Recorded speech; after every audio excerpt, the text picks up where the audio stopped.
Finally আমি উঠে বললাম পাহাড়ের একদম শেষ প্রান্তে, মানে বাবা কেদারের এখানে প্রচুর এখন শ্বাসকষ্ট হচ্ছে, তো তাই জন্য কথা বলতেও প্রচণ্ড অসুবিধা হচ্ছে।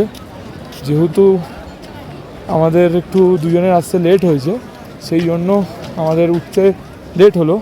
আমরা নালে 5:30টার মধ্যে প্রায় পৌঁছে গেছিলাম, কিন্তু অনেকটা পথ যেহেতু, সেই কারণে লেট হলো। বলে 21-22 কিলোমিটার, কিন্তু 21-22 কিলোমিটার নয়, এটা মোটামুটি 40 to 50 কিলোমিটার রাস্তা আছে, ঠিক আছে। আর পাহাড়ি রাস্তা খাড়াই উতরাই মিলিয়ে।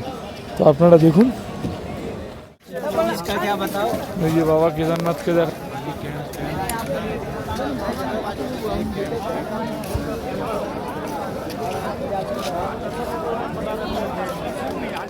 যেহেতু আমাদের 4 জনের মধ্যে আমি সবথেকে আগে পৌঁছে গেছিলাম, তো সেই জন্য সাথে সাথে রাত্রিবেলা বাবার দর্শন করে নিলাম।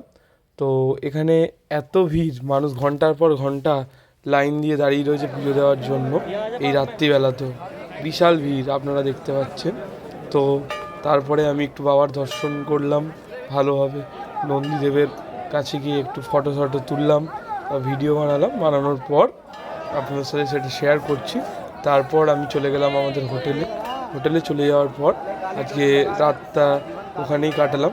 তারপর বাবার দর্শন করে আমরা চলে গেলাম হোটেলে। আমাদের হোটেল ছিল মন্দির থেকে 100 মিটারের মধ্যে। তো গিয়ে আমরা ফ্রেশ হয়ে খেতে বসে বললাম, এত ঠান্ডা যার জন্য আমি কিছু সোয়েটার টুপি খুলিনি। তারপর খাবারে দিয়ে দিয়েছিল ভাত আর ছোলার ডাল। তারপর এইভাবেই রাতটা কাটিয়ে আমরা যাব কালকে সকালে পুজো দিতে। তো আপনারা সাথে থাকুন এবং ভিডিওটা দেখতে থাকুন।